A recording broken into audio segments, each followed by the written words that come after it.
Hello everyone, welcome to my YouTube channel जिसका नाम है the economic show. I wish कि आप स्वस्थ होंगे, अपनी लाइफ में मस्त होंगे।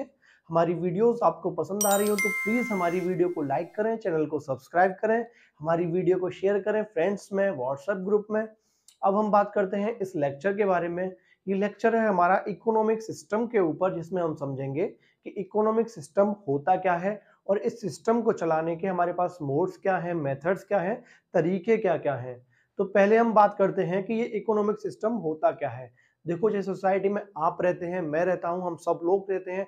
हमारी बहुत सारी वांट्स होती हैं, डिमांड होती हैं हमारी डे टू डे लाइफ चलाने के लिए। आया समझ में? तो हम क्या करते हैं, हम अपनी सोसाइटी में हम डिमांड करते हैं।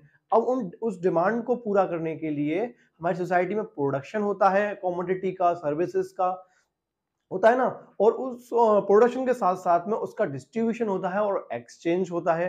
तो ये सिस्टम जो बना हुआ है, कमोडिटी सर्विसेज का प्रोडक्शन होना, डिस्ट्रीब्यूशन होना और एक्सचेंज होना, इसी सिस्टम को हम बोलते हैं इकोनॉमिक सिस्टम। अब इस सिस्टम को चलाने के हमारे पास तरीके हैं, 3 तरीके हैं जिससे हम इस सिस्टम को चला सकते हैं। तो पहला हमारे पास है कैपिटलिस्ट इकोनॉमी। जिस सिस्टम कैपिटलिस्ट इकोनॉमी से ये सिस्टम चलेगा उसे कैपिटलिस्ट इकोनॉमी बोलते हैं। दूसरा है सोशलिस्ट एंड तीसरा है हमारे पास मिक्स्ड इकोनॉमी। तो हम एक एक करके इन तीनों सिस्टम को समझेंगे कि कैपिटलिस्ट इकोनॉमी में कैसे इकोनॉमी को चलती है, उसके क्या क्या मेरिट्स होती हैं, डिमेरिट्स होती हैं, क्या क्या कैपिटलिस्ट इकोनॉमी के फीचर्स होते हैं। ऐसे ही सोशलिस्ट के बारे में समझेंगे और ऐसे ही हम मिक्स्ड इकोनॉमी के बारे में समझेंगे। तो पहले हम समझते हैं कैपिटलिस्ट इकोनॉमी क्या होता है, कि ये कौन सा मेथड होता है जिससे हम अपनी इकोनॉमी को चला सकते हैं। तो चलिए शुरू करें हम अपनी वीडियो को। पहले हम बात करते हैं कैपिटलिस्ट इकोनॉमी के बारे में, जिसे हम फ्री मार्केट इकोनॉमी भी बोलते हैं। इसे फ्री मार्केट इकोनॉमी क्यों बोला जाता है, इसे हम थोड़ी देर में खुद समझ जाएंगे। देखो, अभी हम थोड़ी देर पहले समझा था हमने इकोनॉमिक सिस्टम होता क्या है। तो ये एक तरीका है इकोनॉमिक सिस्टम को चलाने का, जिसे हम कैपिटलिस्ट इकोनॉमी बोलते हैं। देखो, सोसाइटी में प्रोडक्शन होगा गुड्स एंड सर्विसेज का। तो प्रोडक्शन करने के लिए हमें फैक्टर्स चाहिए, मींस चाहिए। वो मींस क्या हो सकते हैं? Land, labour, capital and entrepreneur. देखो, प्रोडक्शन करने के लिए हमें लैंड चाहिए, लेबर चाहिए काम करने कराने के लिए उस लैंड पर, हमें कैपिटल चाहिए मशीनरीज खरीदने के लिए, और हमें एंटरप्रेन्योर चाहिए इन सब चीजों को मैनेज कराने के लिए। तो यहाँ पे जो फैक्टर ऑफ प्रोडक्शन होते हैं कैपिटलिस्ट इकोनॉमी में, वो प्राइवेटली ओन्ड एंड मैनेज्ड होते हैं। यहाँ पे जो कंट्रोल होता है वो प्राइवेट लोगों का होता है, गवर्नमेंट का यहाँ पे कोई इंटरवेंस नहीं होता। और यहाँ पे जो प्रोडक्शन करने का जो मेन एम होता है वो पैसा कमाना होता है, प्रॉफिट कमाना होता है। तो यहाँ पे यही लिखा हुआ है, factor of production are privately owned and managed और production takes place on the initiative for private profit. और इसे हम लेजीज फेयर भी बोलते हैं। क्या बोलते हैं? लेजीज फेयर। इसे लेजीज फेयर का मतलब होता है यहाँ पर गवर्नमेंट का कोई भी इंटरवेंस नहीं होता, सारा कंट्रोल प्राइवेटली होता है। तो लेजिस फेयर का मतलब होता है नो इंटरवेंस ऑफ गवर्नमेंट। आई बात समझ में यहाँ तक? अब हम बात करते हैं इसके कैरेक्टरिस्टिक्स के बारे में। इसके कैरेक्टरिस्टिक्स क्या क्या होते हैं? पहला है हमारे पास राइट ऑफ प्राइवेट प्रॉपर्टी। इसका मतलब होता है आपके पास राइट है, अपनी प्रॉपर्टी को आप कैसे भी यूज कर सकते हैं, ये आपकी मर्जी है। यूज करें या ना करें ये मर्जी आपकी है। देखो, जैसे ये मेरा स्टूडियो है, ये मेरी मर्जी है मैं इसे कैसे यूज करूं। मैं चाहूं तो इस स्टूडियो को कुछ भी बना लूं, यहाँ पे मैन्युफैक्चरिंग यूनिट खोल दूं या फिर इसे लेट आउट कर दूं, मैं, ये मेरी मर्जी है। तो यहाँ पे यही लिखा हुआ है। एंड सेकंड हमारे पास फ्रीडम ऑफ एंटरप्राइजेस। यहाँ पे ये बोलता है हमसे कि आपके पास फ्रीडम है, आप किसी भी बिजनेस में जा सकते हैं। मेरी बात समझ में आई? जैसे मैं मान लूं अंबानी जी को लगता है कि उनका जो कम्युनिकेशन का बिजनेस है वो उनको इतना अच्छा प्रॉफिट नहीं दे पा रहा, उन्हें दिखता है कि मोटर्स में गाड़ियां बनाने में उनका प्रॉफिट ज्यादा है लगता है। तो वो क्या कर सकते हैं, वो अपने कम्युनिकेशन को, बिजनेस को स्विच करके वो यहाँ पे गाड़ियां बनाने में आ सकते हैं। तो उनके पास क्या है? फ्रीडम है एक, आप कहीं भी कोई भी बिजनेस में जा सकते हो। मेरी बात समझ में आई यहाँ तक? ये इसका दूसरा कैरेक्टरिस्टिक है। तीसरा कैरेक्टरिस्टिक है प्रॉफिट मोटिव। ये तो हमने समझ लिया था, यहाँ प्रोडक्शन का केवल और केवल प्रॉफिट मोटिव होता है। एंड चौथा है हमारे पास कंपटीशन। कंपटीशन तो यहाँ पे बिल्कुल होगा। क्यों होगा? क्योंकि जो हमारे अंबानी जी थे, मुकेश अंबानी जी थे, उनको लग रहा था कि प्रॉफिट दिख रहा था उन्हें गाड़ियां बनाने में, तो वहां चले जाएंगे। तो अगर वहां पे जितने और भी सारे एंटरप्रेन्योर्स होंगे, उनको लगेगा वो भी आ जाएंगे वहां पे। तो क्या होगा? यहाँ पे कंपटीशन हो जाएगा। आई बात समझ में यहाँ तक मेरी? फिफ्थ है हमारे पास freedom of choice by consumer. देखो यहाँ पे जितना भी प्रोडक्शन होगा वो कंज्यूमर के अकॉर्डिंग होगा। कंज्यूमर के लिए बोलते हैं हम, कंज्यूमर यहाँ पे किंग होता है। जो जितना भी प्रोडक्शन होगा कैपिटलिस्ट इकोनॉमी में कंज्यूमर के अकॉर्डिंग होगा। एंड लास्ट है हमारे पास inequality of income. Inequality of income तो यहाँ पे होनी है। क्यों होनी है? क्योंकि आप देखते होंगे प्राइवेट जितने भी सेक्टर्स होते हैं, प्राइवेट कंपनीज होती हैं, यहाँ पर जो टॉप मैनेजमेंट की जो सैलरी होती है वो बॉटम मैनेजमेंट और मिडिल मैनेजमेंट से कहीं गुना ज्यादा होती है। यार बॉटम मैनेजमेंट की तो बात ही क्या करनी, उन्हें तो ना के बराबर मिलता है। तो ये हमारे कैरेक्टरिस्टिक्स से कैपिटलिस्ट इकोनॉमी में। अब हम बात करते हैं इसके मेरिट्स और डीमेरिट्स के बारे में। अब हम बात करते हैं कैपिटलिस्ट इकोनॉमी की मेरिट्स और डीमेरिट्स के बारे में। इसकी अच्छी बातें क्या क्या है और इसकी बुरी बातें क्या क्या है। पहले हम बात करते हैं इसके मेरिट्स की, इसकी अच्छी बातों के बारे में। पहली इसकी अच्छी बात है न्यू वैरायटी ऑफ गुड्स। देखो कैपिटलिस्ट इकोनॉमी में कंज्यूमर जो होता है, कंज्यूमर किंग होता है, और जो प्रोडक्शन होगा इस इकोनॉमी में वो प्रोडक्शन होगा कंज्यूमर के अकॉर्डिंग। कंज्यूमर के अकॉर्डिंग कंज्यूमर क्या चाहता है, तो कंज्यूमर का बिहेवियर होता है new variety of goods. New varieties चाहिए होती है गुड्स में। जैसे मेरी स्मार्ट वॉच है, ये भी तो एक न्यू वैरायटी है वॉच में। तो यहाँ पे जो इनोवेशन के चांसेस होंगे बहुत ज्यादा होंगे, यहाँ इनोवेशन बहुत होंगे। अगर मैं वैरायटी ऑफ गुड्स की बात करूँ ना, आप चाइना जाके देखिए, चाइना के मार्केट में जाके देखिए कैसी कैसी वैरायटीज आती रहती हैं गुड्स में। हाँ, दूसरा है हाई स्टैंडर्ड ऑफ लिविंग। जब आपके यहाँ न्यू वैरायटीज आएंगी गुड्स की, तो आपकी जो स्टैंडर्ड ऑफ लिविंग है वो खुद बढ़ जाएगा। तीसरा है maximum efficiency in production. Maximum efficiency क्यों होगी यहाँ पे प्रोडक्शन में? क्योंकि आपके पास राइट है, आप अपनी प्रॉपर्टी को जैसे चाहो वैसे यूज कर सकते हो, तो आपका तो प्रोडक्शन खुद ही बढ़ेगा। फोर्थ है हमारे पास लिबर्टी एंड फ्रीडम। ये तो बिल्कुल ठीक है भाई, आपके पास फ्रीडम है, आपके पास लिबर्टी है, आप जिस बिजनेस को करना चाहें उस बिजनेस को करो, ये आपकी चॉइस है, आप किस बिजनेस में जाना चाहते हो, यहाँ पे बिल्कुल फ्रीडम है आपके पास। एंड फिफ्थ हमारे पास मैक्सिमम सेटिस्फेक्शन ऑफ कंज्यूमर। भाई कंज्यूमर को तो मैक्सिमम सेटिस्फेक्शन मिलेगा ही मिलेगा, क्योंकि जो प्रोडक्शन हो रहा है, जो मार्केट में जो प्रोडक्ट्स आ रहे हैं, जो कमोडिटी आ रही हैं, वो सर्विसेज आ रही हैं, उसके अकॉर्डिंग आ रही हैं, उसके उसके सेटिस्फेक्शन को ध्यान में रख के प्रोडक्शन हो रहा है इस इकोनॉमी में। आई बात समझ में यहाँ तक? एंड सिक्स हमारे पास ग्रोथ ऑफ बिजनेस। बिजनेस की तो खुद ग्रोथ होगी, क्योंकि आप बिल्कुल फ्री हो, आप जैसे चाहो वैसे कर सकते हो प्रोडक्शन। आपकी मर्जी, आप जिस बिजनेस में जा चाहो उस बिजनेस में जा सकते हो, आप अपने रिसोर्सेज को जैसे यूज करना चाहो वैसे यूज कर सकते हो। तो ये हुई इसकी अच्छी बात है। अब इसकी बात करते हैं डिमेरिट्स के बारे में। रिच एंड पुअर क्लास, ये तो वही वाली बात है, यहाँ पे अमीर और अमीर होता जा रहा है और गरीब और गरीब होता जा रहा है, क्योंकि यहाँ पे क्या है, इनइक्वालिटी ऑफ इनकम है। यहाँ पे वेलफेयर इग्नोर होता है। वेलफेयर तो यहाँ पे बिल्कुल इग्नोर होगा, क्योंकि यहाँ का जो मेन मोटिव क्या है इस इकोनॉमी में, वो है पैसा कमाना, प्रॉफिट कमाना। इन्हें वेलफेयर से इतना कोई मतलब नहीं है, इन्हें तो यहाँ पे बस केवल और केवल प्रॉफिट कमाना है। उसी प्रोडक्शन को करेंगे जहां पर प्रॉफिट दिखेगा। जैसे आप देखते हो पान मसाला का एड आता है हमारे चैनलों पे, टीवी पे, तो यहाँ पे ये क्या, ये वेलफेयर थोड़ी ना है ये। तीसरा हमारे पास वेस्टेज ऑफ मनी। यहाँ पे वेस्टेज तो बिल्कुल होना है मनी का। क्यों होना है? जैसे आप टीवी पे एड्स देखते हो, एडवर्टाइजमेंट देखते हो, आपको क्या लगता है, क्या लाख 2 लाख रुपए का खर्चा होता होगा? करोड़ों रुपए खर्च करती है कंपनी अपने एडवर्टाइजमेंट पर। फोर्थ है हमारे पास रिसोर्सेज यूज फॉर लग्जरीज। देखो यहाँ पे जो प्रोडक्शन होगा गुड्स का, वो लग्जरी गुड्स का ज्यादा होगा, क्योंकि जो लग्जरी गुड्स होते हैं ना, उनमें प्रॉफिट अनशंड होता है। आप देखते होंगे ना, आईफोन के कितने सारे प्राइस होते हैं, 1 लाख रुपए, 80,000 रुपए। क्या उसकी एक्चुअल कॉस्ट क्या होती होगी? उसकी लगभग मैं समझता हूँ 10 से 12,000 रुपए होती होगी। उसका प्रॉफिट देखते हो कहाँ पहुंचता है जाके। तो जहाँ पे जो रिसोर्सेज होंगे वो उनका यूज होगा लग्जरी गुड्स बनाने में। जैसे मर्सिडीज होती हैं, उनकी कितनी कितनी कॉस्ट होती है, 1-2 करोड़ रुपए की गाड़ियां होती हैं। तो यहाँ पे रिसोर्सेज यूज होते हैं लग्जरी गुड्स के लिए। इनसिक्योरिटी ऑफ एम्प्लॉयमेंट, ये चीज तो हमने कोरोना काल में देखी थी। आपने देखा था ना, कितने लोगों की जॉब्स चली गई थी प्राइवेट सेक्टर में, लोग बेचारे बेरोजगार हो गए थे। यहाँ पे तो जो इनसिक्योर एम्प्लॉयमेंट की जो होती है, इनसिक्योरिटी होती है, आपकी जॉब आज है कल नहीं है। आई बात समझ में? ये तो बिल्कुल आप कनेक्ट कर पा रहे होंगे ना। फॉर्मेशन ऑफ मोनोपोलीज, यहाँ पे मोनोपोलीज क्रिएट हो सकती है। मोनोपोलीज का मतलब होता है यहाँ पे कंपनीज अपने अकॉर्डिंग चीजों का प्राइस रख सकती हैं, क्योंकि यहाँ पे गवर्नमेंट का कोई भी इंटरवेंस है ही नहीं, गवर्नमेंट का कोई कंट्रोल है नहीं, जो भी कंट्रोल है प्राइवेट लोगों का है।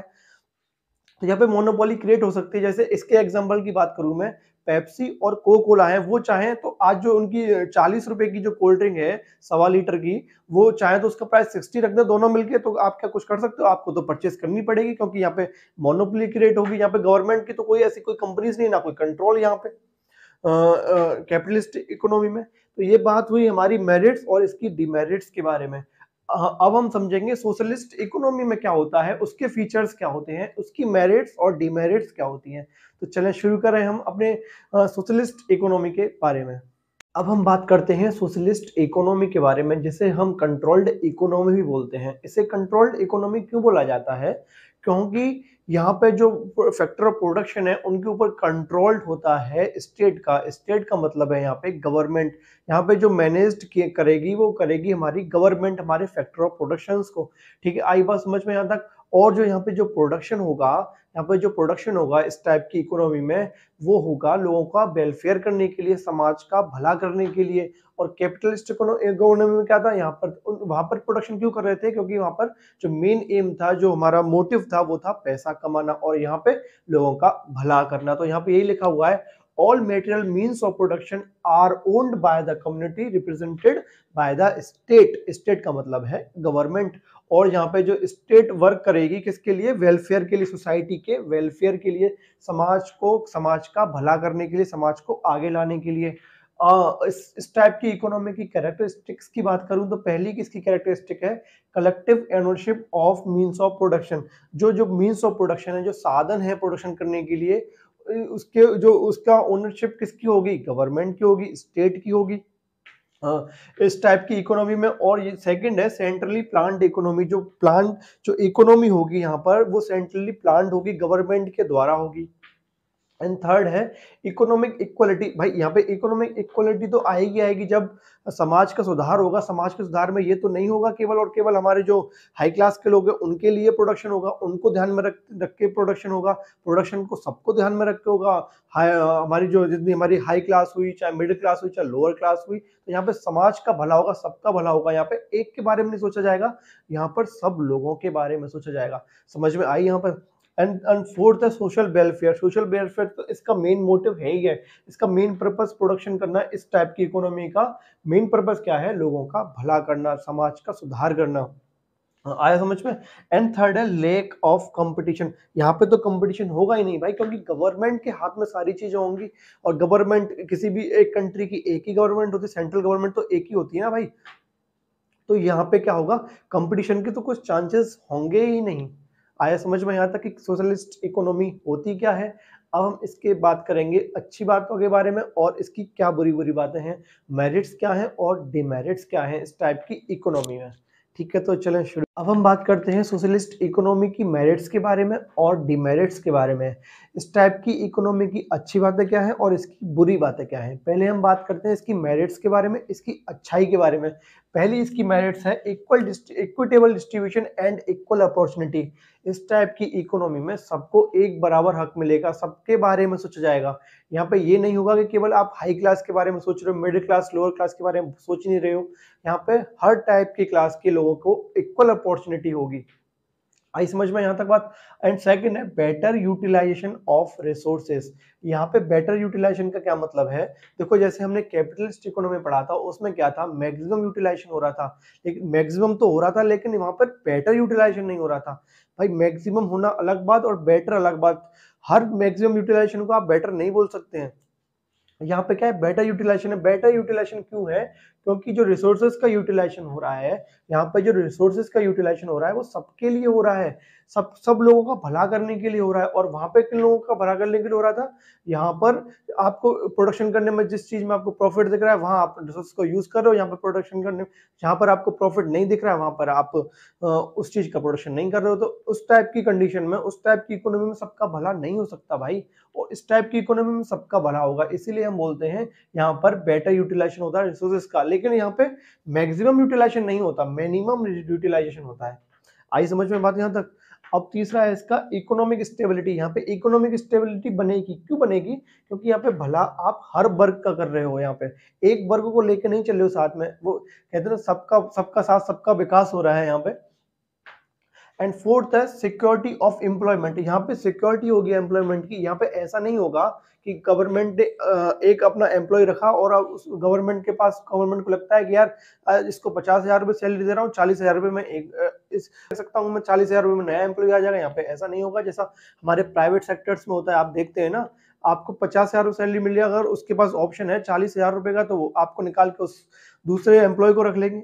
यहाँ पे ऐसा नहीं है, यहाँ पे सिक्योरिटी होती है एम्प्लॉयमेंट की। अब हम बात करते हैं इसकी डिमेरिट्स की, इसकी बुराइयां करते हैं हम। इसकी बुराई क्या क्या है इस टाइप की इकोनॉमी में। पहला है करप्शन। करप्शन तो भाई धड़ल्ले से होता है भाई। यहाँ पर गवर्नमेंट का हस्तक्षेप होता है, यहाँ पर गवर्नमेंट के हाथ में, कंट्रोल में चीजें होती हैं, वहां पे तो करप्शन सबसे ज्यादा होता है।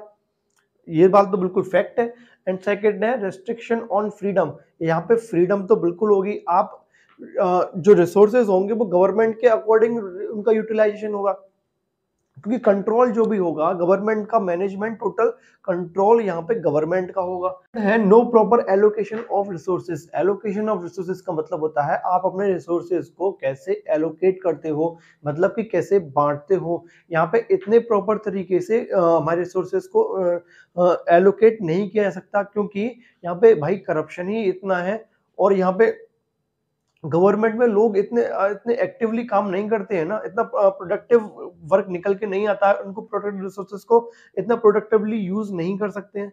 And fourth, no right of private property. यहाँ पे आपके पास राइट नहीं है अपनी प्रॉपर्टी को कैसे यूज करो, आपकी मर्जी नहीं है, आप जैसे चाहो वैसे यूज कर सको प्रॉपर्टी को, क्योंकि यहाँ पे जो कंट्रोल होता है, जो मैनेजमेंट होता है, वो गवर्नमेंट के पास होता है, स्टेट के पास होता है। तो गवर्नमेंट आपको बताएगी कि आप अपनी प्रॉपर्टी को कैसे यूज करें। आई बात समझ में यहाँ तक। ये थी हमारी सोशलिस्ट इकोनॉमी की मेरिट्स और डिमेरिट्स। अगर मैं बात करूं मिक्स्ड इकोनॉमी की, जो मिक्स्ड इकोनॉमी कैपिटलिस्ट और सोशलिस्ट इकोनॉमी को मिला दें तो मिक्स्ड इकोनॉमी निकल के आती है, जहां पर मिक्स्ड इकोनॉमी में गवर्नमेंट और प्राइवेट सेक्टर के लोग एक साथ मिलकर काम करते हैं। जैसे जो काम गवर्नमेंट करती है वो प्राइवेट वाला भी कर सकता है, और जो प्राइवेट सेक्टर वाले कर रहे हैं वो गवर्नमेंट भी कर सकती है। यहाँ पे कोई भी रेस्ट्रिक्शन नहीं होते, कोई भी गवर्नमेंट भी उसी सेक्टर को चला सकती है, और उसके साथ साथ में प्राइवेट लोग, प्राइवेट सेक्टर के जो हैं वो भी चला सकते हैं। इसका एग्जांपल इंडिया में अगर मैं बात करूं, जैसे कि पोस्ट है, यहाँ पे पोस्ट में गवर्नमेंट भी है और प्राइवेट पोस्ट की जो सर्विस है वो प्राइवेट सेक्टर भी देता है। तो इस टाइप की इकोनॉमी को बोलते हैं हम मिक्स्ड इकोनॉमी। अगर आप चाहते हैं मैं मिक्स्ड इकोनॉमी के ऊपर भी वीडियो बनाऊं तो आप प्लीज मुझे कमेंट सेक्शन में बताइए, मैं इसके ऊपर भी वीडियो बनाऊंगा। हाँ, अगर आपको ऐसे ही पढ़ना है तो इसे आप सोशलिस्ट और कैपिटलिस्ट इकोनॉमी को मिला देंगे तो आपको समझ में आ जाएगा कि मिक्स्ड इकोनॉमी क्या होती है। अगर मैं अपने कंक्लूजन की बात करूं, यहाँ पे कंक्लूजन दूं कि कौन सी इकोनॉमी अच्छी है, सोशलिस्ट अच्छी है, कैपिटलिस्ट अच्छी है या मिक्स्ड अच्छी है, तो ये डिपेंड करता है कि आपकी इकोनॉमी कैसी है, आपकी पॉपुलेशन कैसी है, आपकी कंट्री की, आपकी इकोनॉमिक कंडीशन कैसी है, आपके पास रिसोर्सेज कैसे हैं। जैसे यूएसए में बात करूं, यूएसए की इकोनॉमी कैसी है, यूएसए की इकोनॉमी कैपिटलिस्ट इकोनॉमी है और इंडिया की मिक्स्ड इकोनॉमी है। तो डिपेंड करता है कि आपकी इकोनॉमी कैसी है। उम्मीद करता हूँ आपको समझ में आया होगा कि कैपिटलिस्ट इकोनॉमी क्या है और सोशलिस्ट इकोनॉमी क्या है।